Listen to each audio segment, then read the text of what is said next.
I do want to say to you, congratulations for coming into the body of Christ and then making a bold statement for the believers that you believe God in that fashion. But that's what baptism is. It is a symbolism of the inward working that God is doing. It is Him saying unto you, you're giving up the old for the new. And the symbolism of baptism, basically, what we always tell you is about you go down an old man, come up a new man. Now that you have that little preliminary, let's say this preliminary, I want to give you something a little deeper. What about the covering? Yeah. It's about being fully welded in Him. Yeah. So no matter how you come up in Him. Yeah.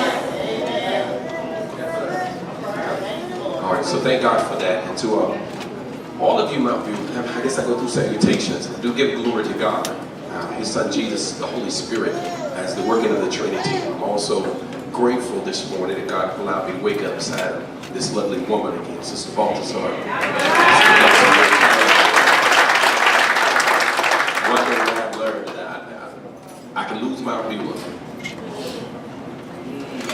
I can lose friendship, but I can't lose that.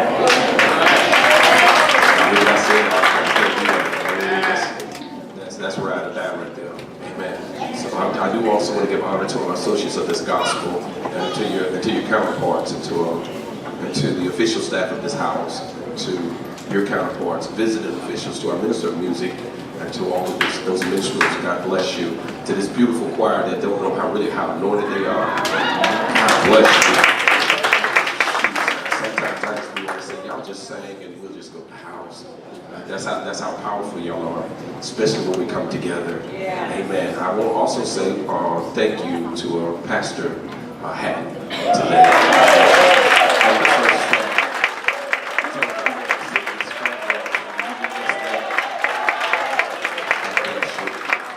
God bless you. I'm going to take a worldly term and say it to you so you all can relate it, so I can use a spiritual term. Y'all know at church, pimping ain't easy.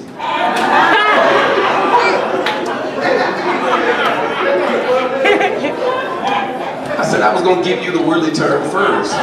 Pimping ain't easy. Everybody know that term. But I'm going to tell you something else. Pastoring ain't either, brother. Pastoring ain't either. All right. Well, God bless you. Thank you for being here. I want you to grab your Bible swiftly. Let's go to the gospel as recorded to John. Let's go to the 6th chapter. I'm going to look at verses.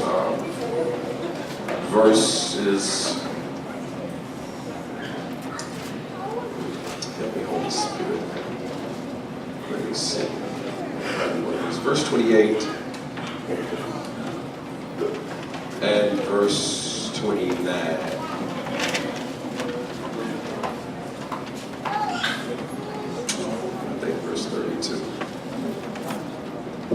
Probably verse 30 also. John the 6th chapter, if you haven't, say amen. Amen. If you need a little time, say hold up. We'll hold up for you. Because you're going to need to see this, because I'm going to pull an insert out of I'm going to exegete an insert out of what Jesus is saying to his disciples concerning an issue that blesses us all. You have it? I want you to say amen. Amen. I want you to read with me, or whether you read verses 28 through verse 30. Are you ready? Yes. You may begin reading. What shall we do that we might work the works of God? Jesus answered and said unto them, This is the work of God, that you believe on Him whom He has sent. They said therefore unto Him, What sign showest thou him, that we may see and believe thee? What dost thou work? Oh my God. At verse 30, you may be seated. Because they're going to get to talking about that, and that's something that I'm able to go that route or not. Dear Lord, I'm grateful for this opportunity you bless us with as we stand before your people. We would dare not try to stand here and believe that we can do this within ourselves. And we know, Father, that it's your power that working through us. So Lord, we're calling for your Holy Spirit once again. Your word says we should take no thought as to what we want to say, that hour shall be given to us. Lord, here is such an hour. Now, Lord, speak through me that your people may be blessed, and that I also may be blessed. And God, we need you because we need to hear what the Spirit is saying to the church. So we invite you, Holy Spirit, into this place, that you may be able to have your way. God, whatever you do, be glorified. We ask this in Jesus' name. Amen. For a topic, I want to throw something at you. It's going to probably take the duration of the sermon for you to be able to catch it. But I want to talk to you from the series Getting Back to Love. I want to talk to you about the love imprint. The love imprint. Imprint.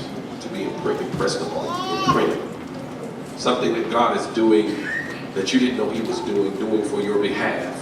And he did it that he might be glorified. The love imprint. It is not a message where love is going to just jump out at you and say, hey, God loves you. It's not a message that's going to say that unless you are a good interpreter of the word. When you start beginning to see God work with us in his word, you will understand that the 66 books is basically a love story. It is God saying unto us that he loves all of us, and in this manner that he loves us. But it is us who take ourselves through stuff because of the manner of man's manner. And God, in spite of man's mannerism, loves him anyway. Isn't that something? Why don't you touch your neighbor so gently and tell him, God loves you in spite of you. It's such a powerful thing to know that God loves us in spite of. But when you look at this text, what you're finding is, you're finding Jesus in a dilemma. And he's having to answer upon who he is without telling folks who he is. And I can imagine that had to be a pretty stressful thing to be the answer for everybody, but not be able to tell everybody you're the answer. And it must be stressful for him to be able to know that he is healing, but he has to let you figure it out before he can heal you. Did y'all hear what I just said? He is my salvation, but he doesn't force salvation on me. He waits for you to figure it out, and he becomes that. But in the meanwhile, God does little things that imprints who he is upon us. He allows us to be able to see love through many different ways and through many different lenses. Sometimes when God shows us love, it's love and we don't even see it to be love. Most times, because we're so sensitive, love can come in rebuke, and you can't see the rebuke. You can't see the love in the rebuke for the rebuke itself. Because we're too sensitive, we're not able to handle people coming against us. But the one thing that I've learned about our God is that if you're going to love him, in most cases, it takes opposition for you to understand. Something has got to happen in your life that does not necessarily flow the way you want it to flow, to show you the need or the necessity of a Savior. Because before you were saved, you thought you could handle it all by yourself. Nothing wrong with that, but sometimes life has a way of throwing you curves. I know you are a pretty good batter, you got a good batting average, but there are some curves that come at you, they come right at the plate. Have you ever swung at one, you weren't trying to swing at it, but you end up swinging running from it? Still counts as a strike. Still counts as a strike. So the enemy knows how to buffet us. But in this text, it's a beautiful thing to watch Jesus, because Jesus had just done a miracle. He had just done a wonderful thing after having just preached the Sermon on the Mount. He discloses, he leaves the congregation with a dinner. He makes sure that before that they go home, they're well fed. So he brings up the dinner of the little boy, and the lunch of the little boy. He feeds 5,000 with 2 fish and 5 loaves. Everybody that were eating was so awestruck at the miracle, because they were watching. They heard sermons, many sermons before, but it was the first time a sermon was climacted with something to eat. That's beautiful. You can catch it now. It's the first time they heard a sermon, even in the carnality, and the carnality was faded. Did y'all hear what I just said? Y'all need to hear this again now, because most times when we zero in on this miracle, we like to talk about the fish and the loaves and the multiplication of taking something and making nothing from it. But we must also understand that he had been teaching them everything that he knew that they could not understand. He had been telling them about beatitudes, telling them about their position, telling them about kingdom references and kingdom government. He was telling them about kingdom citizenship, and he knew that they were looking for a king for today's kingdom, not the kingdom that he was displaying. And all the time while he's teaching and preaching them, he knows that they don't comprehend it. So what does he do at the end of it? He says, before I will send you home weary of trying to download something you can't understand, I will give you something that you can understand. I will give you something that you can't understand, then break it off into a miracle to surpass your understanding. I'll let you know what 2 fish is, and everybody knows what 2 fish is. And I can show you what 5 loaves are, and everybody will know what 5 loaves are. But when I bless this thing and break it, and it feeds a multitude, you're going to leave here having been fed in the physical, but not understanding the supernatural. And what this is going to do is going to develop a hunger in you. And because the hunger was developed, the people will begin to sought Jesus. They begin to chase after him. But the chasing, they were kind of mixed in their emotions of what they should be looking for. And I'm inclined to believe that in the church today we're just the same way. So many people are in the church and we know that we should be chasing Jesus, but we really don't know what we should be chasing him for. Many of us, as these people were doing, were following Jesus. And Jesus had just sent his disciples over to Capernaum. They're going on there, they rode on the ship. Jesus didn't go with them. This is when he walked out on the water. Now they try to follow Jesus to the next place because they saw the miracle. They saw the bread and they all were ate and they all got full. And they were saying, look, what kind of blessing is this that you can follow a man that keeps you full? What kind of blessing is this to follow a man if you're thirsty, you never thirst? What kind of blessing is this to follow a man when you're hungry, you're filled? What kind of blessing is this when you follow somebody who has all understanding and gives it to you? What kind of blessing is it for you to have nots to follow the have and he gives it to you? What kind of blessing is this? So they decided that what they would do instead of going home like they were called to after eating the 2 fish and 5 loaves, they decided this Jesus is worthwhile following. I wish I had some help here. Can I just pause for a second to ask you, has he ever fed you? Is there anything that he has brought you out of that calls you to pursue him? Is there anything that he's ever brought you out of that caught your attention that made you say, I just can't go back home like I was, I must pursue Jesus? I wish I had some Jesus pursuers up in here. Somebody that know you just can't go back and live like you used to live once you done come in contact with Jesus. It provokes you to follow him. Listen, I didn't know spiritually how to follow him, but I did know this. He's a God that studies the whole anatomy of man. He's not just wanting to bless the spiritual side of you, but he wants to bless the carnal side of you also. In other words, you got to live in this earth, and God is going to take care of you while you're on this earth as it is in heaven. But you are also spiritual. He's going to also mount you up to give you the Christology mindset. So as he is, so you will be. Boy, I wish I had a little help on that one. Touch your neighbor and say, you just like him, you just don't know it yet. So they're following Jesus, and Jesus looks at them, and they approach Jesus. When they approach Jesus, they approach him about following him. They wanted to know, how do they serve him in such a manner? Because now they don't see him as the Son of God, but they see him as a servant of God. And when you see him as a servant of God, being that closely connected to God, then you will pursue the servant for his method. In other words, Jesus, I know you're doing what you're doing, but show me how to do what you're doing so I can give God glory also through what I do. And Jesus is saying, listen, you almost got it. Touch your neighbor and say, you almost got it. You almost got it. So I want to free some of you up who thought that when you were working in the church that you must do this particular office in order that God may get glory out of you. I want to free you up. For those of you who said you had tenures in the church of doing a specific thing, and you're thinking that's what God is going to put a star on your board. God has said, no, you were close. Because you have to understand, no matter what kind of work you do without Christ is already disqualified. Are you hearing what I'm saying? That's the reason why you're going to have so many people that are saying, Lord, didn't I do these things in your name? And he's going to say, no, you don't have a relationship with me. You can't claim credit for something that you do without my signature. God, help me here. Because the only way you can do what you do for me, you have to be in me to do it. And me in you cause power to flow from you. And when people see the power, they don't see you, they see me. Touch your neighbor, say, flow in the power, flow in the power. We're going to get there. So Jesus said, now this is what I want you to understand. There are 3 things I want to pull out of this text to help us on today, if the Lord will say the same. I want to talk to you about spiritual acknowledgement. If you're writing this down, I'll go slower for you. I want to talk to you about spiritual acknowledgement. I want to talk to you about spiritual prioritizing. And then I want to talk to you about spiritual application. These are beautiful things for us to be able to try to conceive in our mind. Because when they stepped to Jesus basically trying to figure out who he was and how does he do what he does. So there was an acknowledgement that must take place. So the only way that they knew to follow him was to follow him by the bread. Everybody shout the bread. The bread. It was the bread that started the mess. It was the bread that started. It was the 2 fish and the 5 loaves. It was the bread. Everybody just saw him as a teacher until the bread was broken.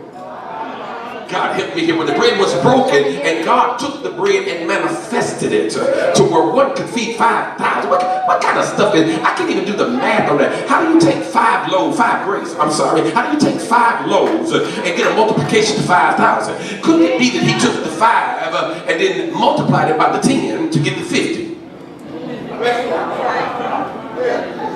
So the 50 multiplied by the 10, you get the 500.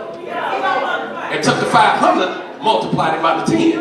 Ain't it amazing how when you take what God's given to you, you give it back to him? Somebody shout the 10th. It's amazing how God takes the 10th and multiplies it on our behalf. Here it was, 2 fish, 5 loaves, and the bread is what brought the conversation in. And Jesus broke them down and says, I know that you are trying to be spiritual in your acknowledgement, but I need to break you down. You are only following me, not for the miracle, but you're following me because of the bread that you did eat and you got full.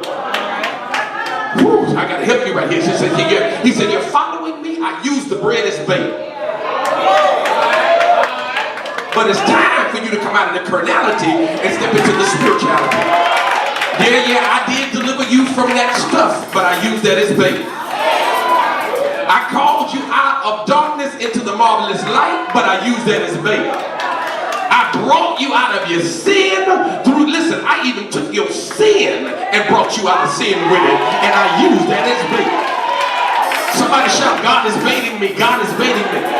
You weren't even considering following him. You weren't thinking about getting serious about him, but because he baited you out. Now you're following, trying to figure out how to duplicate something that you have not the power to duplicate. And Jesus is saying, listen, you're looking at the bread, but don't look at the bread, but look at the miracle. Touch your neighbor and say, look at the miracle. It's what you acknowledge in your spirit is what brings forth fruit. If you keep acknowledging things in the flesh, then you're going to bring fruit to your flesh. But if you start acknowledging things in the spirit, so he was saying to them, listen, you're following me because you did eat bread and you did get full. I did multiply the bread, but what you need to be asking me about is not about the bread, but the miracle. You need to be talking about my math. How does this stuff add up? I wish I had some more work up in here. Everybody in here needs to know why you're here. Why are you here? Well, Reverend, I just know that it's traditional for me to come to church and hear the word of God. No. He used that to bait you. I need to know, since you've been baited, why are you here? God is not calling you out just so you can dress up and look the part. No, he's calling you out to be applicable to his kingdom. And it's the miracle that's supposed to draw the masses. Somebody shout, look at the miracle, look at the miracle. There is one thing for me to acknowledge something in my flesh, but it's another thing to acknowledge something in my spirit. And I'm so glad you asked me that so I can explain that to you. Sometimes in my flesh, I have to see something materialize in order for me to stay followed. The bread that I did eat and got full off of is what convinced me to follow. And Jesus was saying, you were asking for something that will actually dissipate. You're asking for something that would actually dry up, that's going to fade away. He says, what you need to be asking me for is, how did I get that bread? Well, I wish I had some help here. You know the old saying, you can give a man a fish he'll eat for a day, but you can teach him how to fish. I just want to know, do I have any fishers of men in this house?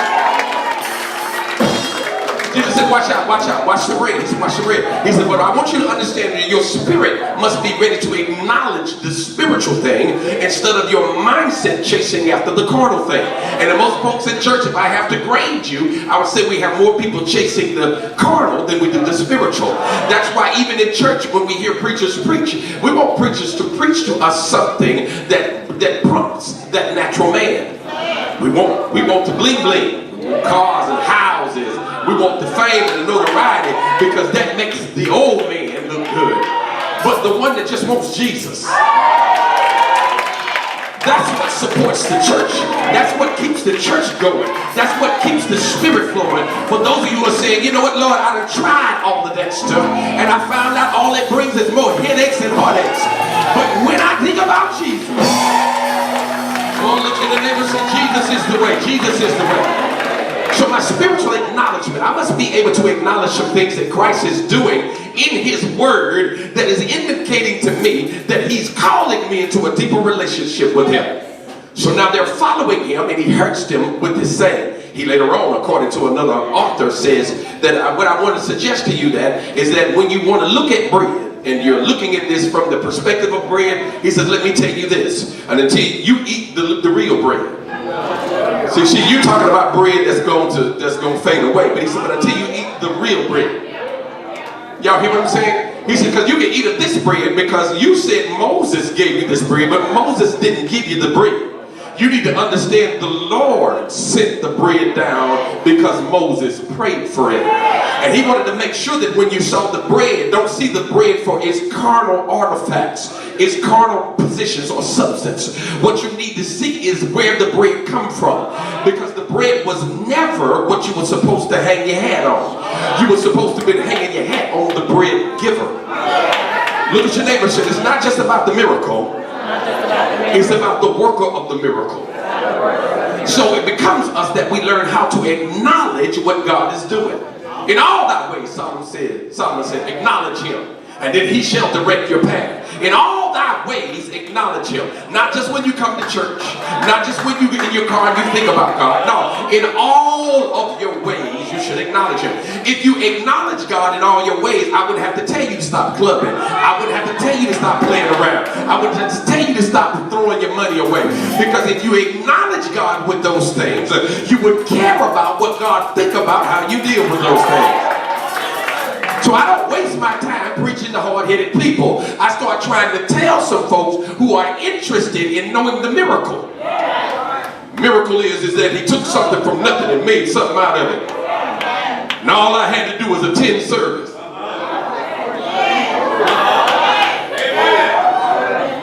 I didn't bring nothing to the table.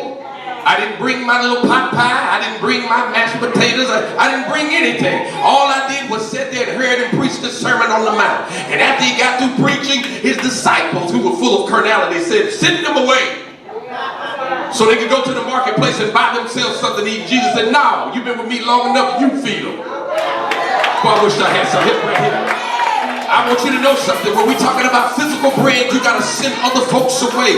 But when you're talking about spiritual bread, every child of God ought to have something in them. They ought to be able to share with somebody else. Why can you do it? Because it's been imprinted on me. Look at your neighbor and say, it's been imprinted on me. I wasn't trying to talk about Jesus in this conversation. I was really trying to get away from it because I didn't want to hear all your problems. I wasn't trying to witness to you when you started talking about the Lord. I was hoping that you would talk carnal or worldly so I would have to share with you what I know about the Lord. But because when I get around you, you keep talking to me about how you going through stuff, you force me to start talking about my God. And I can't talk about my God in a sense of acting like I got it all together because I know I'm still struggling too. But there is a spiritual acknowledgement that I have when you come to talking about my God. I'll tell you that he brought me from a mighty long way. He brought me out of stuff that I couldn't even conceive that he could bring me out of. And here I stand, broke, busted, and disgusted. But I got the love of God in my spirit. Slap your neighbor high five and say, I got God in my spirit. This is spiritual acknowledgement. This is spiritual acknowledgement. That's why Jesus said to those boys, he said, I want to share something with you. You yourself, you labor, but when you labor, you have to understand, you labor for the meat that perishes. You're going after stuff that's not going to hold up. That's why you don't need to go after fame and titles and stuff that won't hold up. It's seasonal.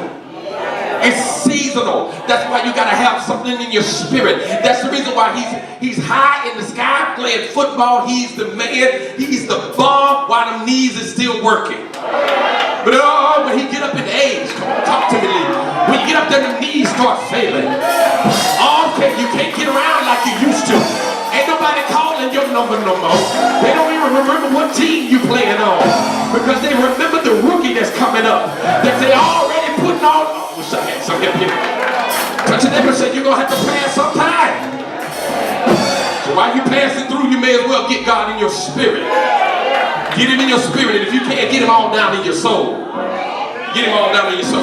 So now, he says, don't labor for that meat that perish. Don't go after that stuff because when you do that, you're going to get caught off guard, grabbing a hold of stuff that will continually let you down. The manna that fell in the wilderness was designed as daily bread. You have to get what you could get from that morning, and you had a certain time to pick it up. After you picked it up, you had to take it home, and that's what you lived off of that day. You get up in the morning, it will be spoiled in your basket. So you couldn't keep none for the next day. Guess why? So that you wouldn't be dependent on old bread. So that you would be dependent on daily bread. This is why it is important for you to become a church regular. Some of you are trying to live off of bread you got the first time you went to church. Whew, don't get into that. Thank you, Holy Spirit. Thank you, Holy Spirit. God said, no. What I need you to do is you got to have a rhema for every day. Church never said, I need a rhema for every day. Sometimes I need a rhema for every minute, every hour. I need a rhema for every... Listen, you don't understand. I go through some stuff. And the stuff I go through yesterday, word may not be of sufficient. I need God to speak to me right now. Yeah, I know I'm saved. I know I'm saved. But yeah, I go through hell just like you go through hell. And if God don't talk to me, I wish I had some folk in here to feel like I feel. If God don't talk to me,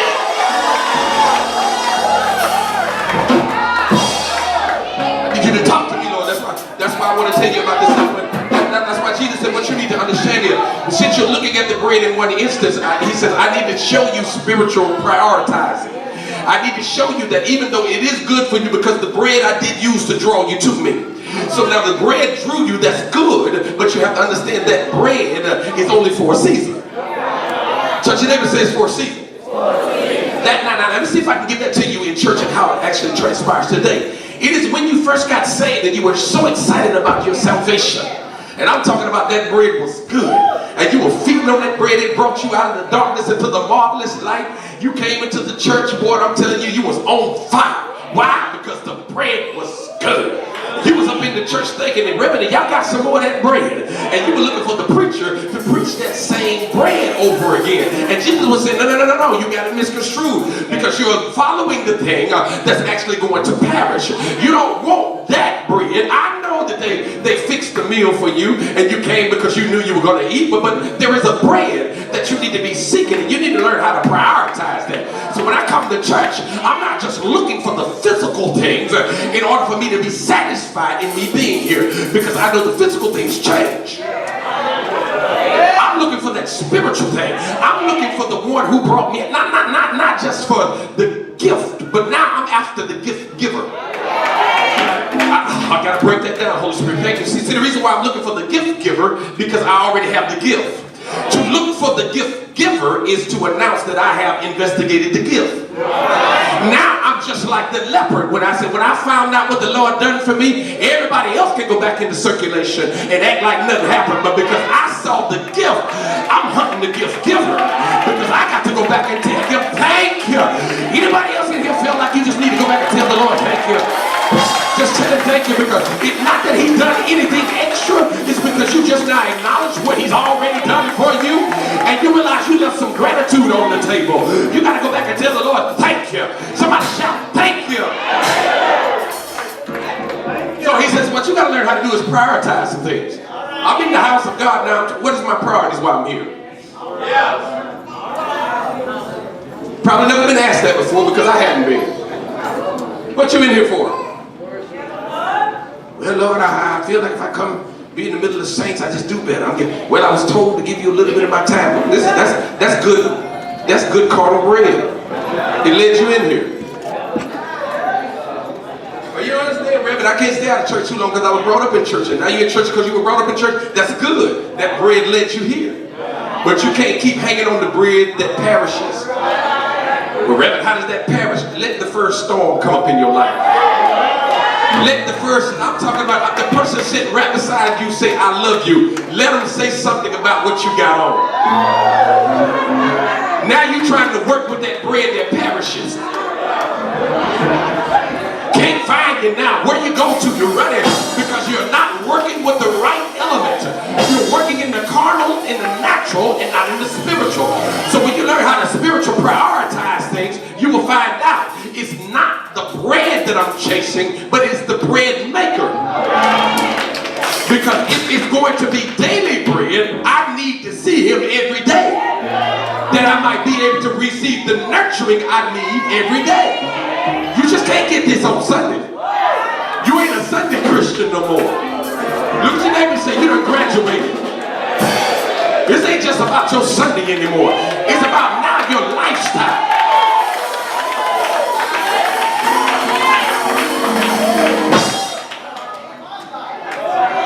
It's about your lifestyle. And God is calling you in now, telling you, you can't continue like you used to because that bread is going to perish. You're going to find yourself out there by yourself. So he's telling them, I know you want to follow me, but what you got to understand, your following me is going to cause you to have to prioritize some things. In other words, let me carry you into the context now. In other words, if you're going to follow me, you're going to have to learn to eat of my flesh, and you're going to have to learn to drink of my blood. And they looked at him and said, wait, whoa, because you done said something spiritual, and I don't get it. Because in the natural, it sounds to me like you're talking about cannibalism. You're telling me that I got to eat of your flesh. And Jesus says, see, that's why I told you, you can't just lean to the bread. And that's what he shows them and said, when I tell you about spiritual bread, I'm going to give you a revelation. And the revelation is, I am the bread of life. Oh, God, help me, church. See, if you still stuck with the bread, you're going to miss the I am. Well, I wish I had something up here. Most of us want the blessing, but we don't want the blesser. And when Jesus says, I am the bread of life, what he is saying is this: you're going to be changing the natural, you're going to miss the spiritual. Because when I come in, I'm not into trying to feed your carnal effects. I'm not after your carnal affection, because my intention is to take you out of this body. Well, I wish I had something up here. Y'all can get quiet on it, but I'll keep moving. My intention is to separate you from the thing that's killing you. The wages of sin is death. And you were born into sin, which means your body is born corrupted. So God is saying what I did was fed the body bread so that it might get its attention. But when the bread drew you to the light said you got to have something more. You're not hungering for bread. You're hungry and thirsty now after righteousness. I wish I had something up here. Touch your neighbor and say, my bread is righteousness. I want to know what it's like to live with him. I want to know what it's like to be with him. I want to know listen, I want to know why he called me. He could have left me in darkness. He could have left me in my sin. But he brought me out. Why did he bring me out? Because he knew I would have a mind to search for the miracle. Anybody hear miracle hunter? I want to see why you did what you did, Jesus. Because if you said these works I do, and much greater works shall I do in my name, I must become a studier of the game. So in order to be a studier of a game, I got to learn how to spiritual prioritize some things. Well, y'all might want to sit down because it may hurt a little bit. What I mean by spiritual prioritizing, Reverend, I'll tell you what it was. It was when the Lord called me into ministry. And he says, now Alfred, this ain't going to be easy. It ain't going to fit the way you feel. But if you prioritize in your flesh, you're going to miss me. But if you prioritize in your spirit, you're going to see me.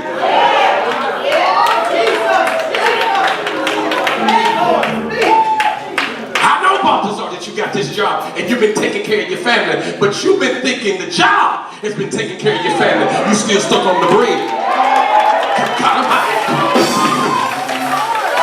I know that your income has been telling you that you got to do that, but you still stuck on the bread. If you look at the miracle, and if you can do the math, look at the miracle through the math. Look at the miracle through the math. And what my intentions was is when you make the miracle, it just don't make no sense to you. Look at your neighbor and say it's a blessing in it not making sense.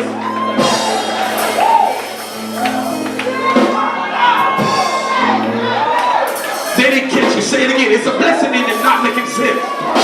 It wasn't supposed to make sense. If it made sense, it wouldn't be spiritual. If it made sense, it wouldn't be spiritual. God says, I'm looking for somebody who will put the physical bread down and grab a hold of them some spiritual. Touch your neighbor and say, if you missed that, God got something else for you. God is not going to call you to walk away from anything if he ain't got nothing better in store. Well, I wish I had some hip hop that work.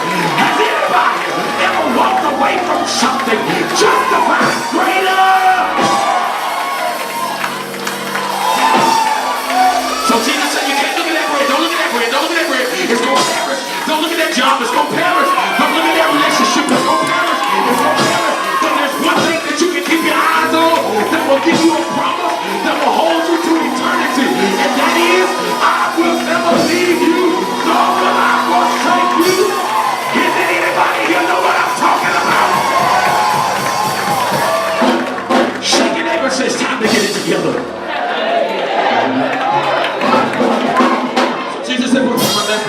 out of your way. Jesus said what we got to learn how to do.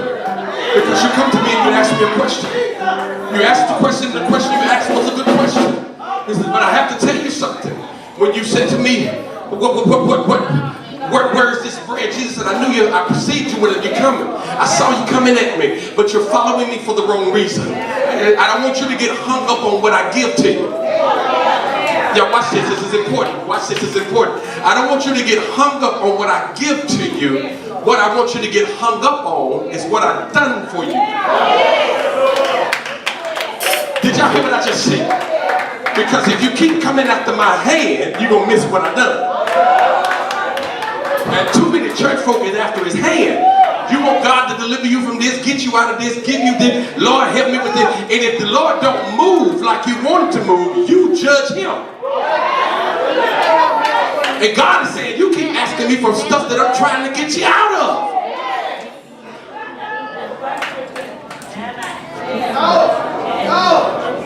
So God said, this is what I want you to understand.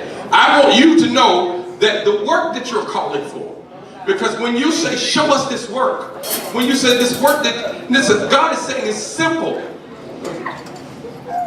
When they said, what should we do that we might work the works of God?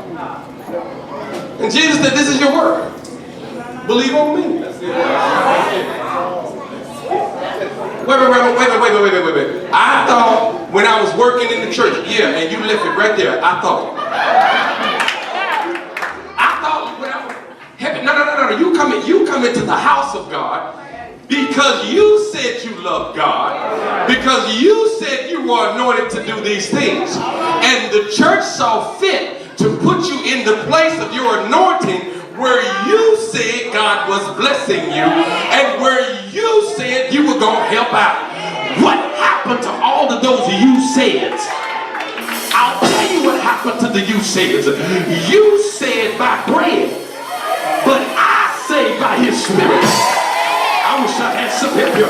Because everyone that says by bread, you're going to quit in just a little while. But if I got some folk that know God is a spirit, I can read that and worship him. Spirit and truth, spirit and truth, spirit and truth, spirit and truth. So the last point I want to make to you is that we have to understand the Lord is calling us from spiritual prioritizing. When you start getting some things in order, he calls you to spiritual application. What Jesus is saying, you're asking me about something that only you can get through me. Yes, sir. You're asking me for bread, but I want you to understand the bread you're asking for is the bread that my Father rained down for the children could eat in the natural. He says, but the bread God meant to give you was me. You too busy trying to figure out how you get your 2 fish, 5 loaves on. And I'm trying to tell you how to eat eternally. I'm trying to tell you how you eat in this life and the life yet to come. And instead of you listening to what I got to say to you, you following behind what I've done for somebody else. I wish you touch your neighbor and say, free me, free me.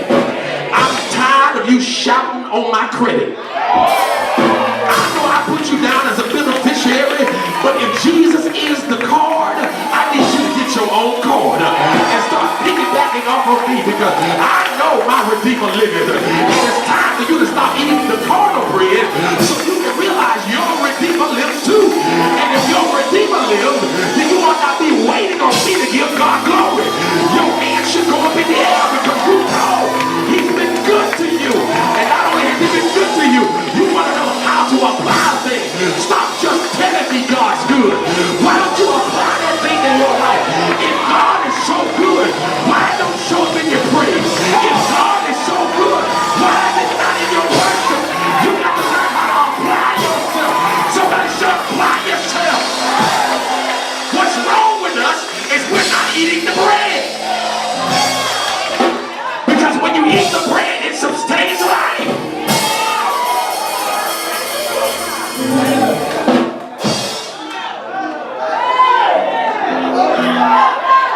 You eating that bread that perishes. That's why your conversation is imperishable thing. Always talking about dead stuff. What them folk done? Well, that's dead. That's dead. I need somebody that's talking progressive. I need somebody to say, go, the enemy's doing what he do.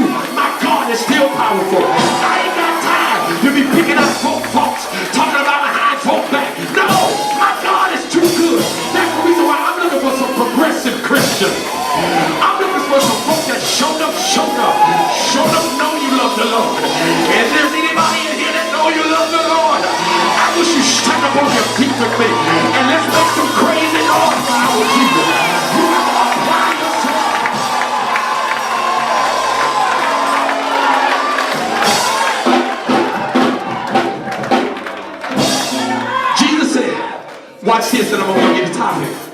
Jesus says, if you keep on chasing the bread that perishes, you're going to miss the imprint.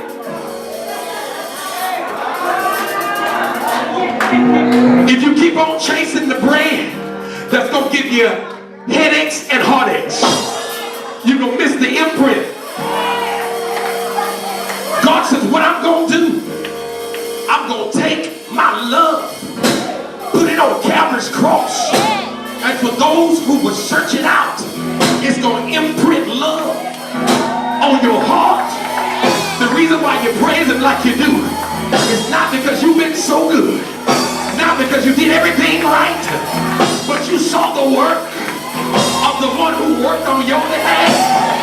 And all my work is to relieve and respond to the work he did for me. So when I look up yonder Calvary's cross and I see Jesus hanging there, I realize it was for my behalf. It was a work that I could not do. But because he made me join hands, all I had to do was believe, and it was just like I done the work. Is it anybody in here knows that he put it on your heart? And because God imprinted it on me, I can't go nowhere without this thing shining. I can't go nowhere without his light shining. I try to go to darkness, folk go to running because the light has come in. I tried to be quiet about it, but I felt like Jeremiah. It was like fire shut up in my bones. I tried to be inconspicuous, but the God I serve said you can't be ashamed of me before men. So I stand up, I lift up my voice, and I tell that table to this place, my God is able to supply all my needs. And if he'll do it for me, he'll do it for you. Can somebody say yeah?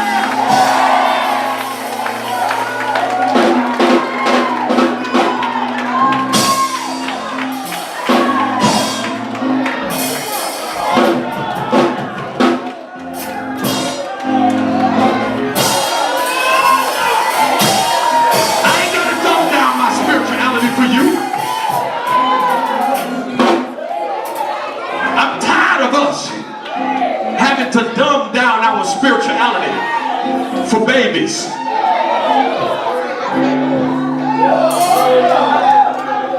Matter of fact, you do that for babies. Who's carrying them?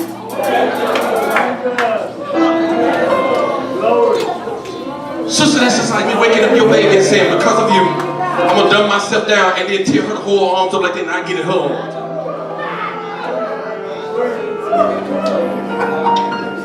The Lord is saying, no. You've been chasing bread, but you've been chasing the bread that perishes. And the bread that perishes will not allow you to see the blueprint of God's love that's been imprinted on us. That's Calvary's cross. It's messing up everything you do. You want bread, you don't want God. What do you mean? Reverend, pray for me that my back stop hurting. Reverend, pray to me that you fix this. Pray that my daughter come home. Pray. Everybody that I see in the scriptures, there's not a time where I see anybody go to an apostle for that. Everybody went to Jesus for that. Did y'all hear what I said? Everybody goes to Jesus for that. You won't go to Jesus because you're too busy trying to get the physical bread. Lord, heal my body. God's been telling you to come closer.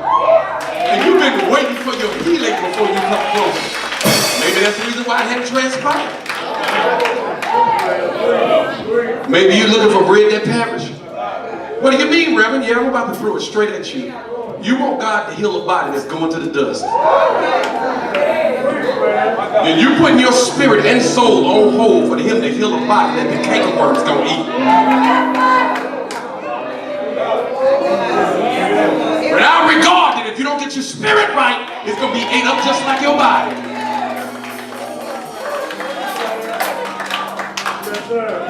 So I plead with you. Love had to be imprinted. Let me show you a good definition of imprint in the physical. I want you to look. Chandelier would be good. Maybe there's, see them chandeliers back there? I want you to look at them for about 2 seconds. All right, then close your eyes. You still see it, don't you? All right, look at it again for those of you who missed it. Look at it. You look, those of you look at one of these back here. All right, now close your eyes. Still see it, don't you? That's imprinted. You hear me? God's love was imprinted for those who would look at Calvary. Once you look toward Calvary and you see Calvary, now you know that the bread was broken for me. I will give you the breakdown and I will quit. When he turned around and told them, he says, if you're not able to drink the blood, neither the body, you shall in no wise have no part with me. They turned and left him. I'm serious, they left him with just the 12. Thousands of people were following him, but when they heard that, they said, okay, he ain't giving us handouts anymore. And I'm so tired of Christians won't handouts. I wish we had some faithful Christians that would do like the woman that had the half a cruise of oil and meal. I'm going to sit right here and believe God to something happen. Lo and behold, here comes the man of God. I believe God to do something, but he's going to have to work with my unbelief. How much meal you got there, girl? Well, I got just enough to make me and my son one last meal, and then we going to die. But the man of God said, this is what you do. Tithe with it. Fix me a bread cake first. And you know, most of us, we're going to, I'm not in the business to serving God. I'm in the business of God serving me. But she realized, what has she got to lose?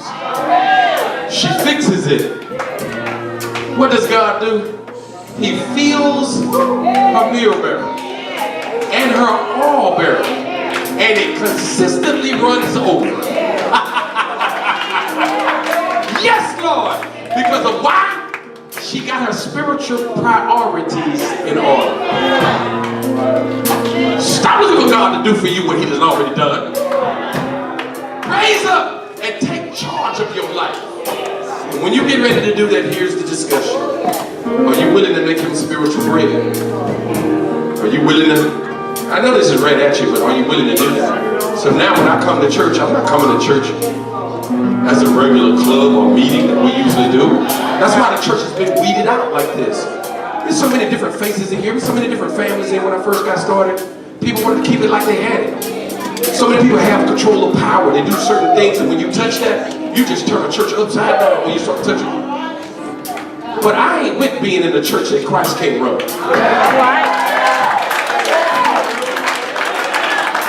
And most of the people that think they can run the church is not eating spiritual food. They're eating carnal bread that will perish. So now I said, Lord, you have free will. It's your church, ain't mine. I don't own nothing here. And I want you to know that I don't own nothing here. All I have is a strategic spot that the Lord has placed me in, that I might be a truth to you, both in word and in deed, so that somebody who is getting tired of the meat would chase the miracle. Stand right here and point you to it.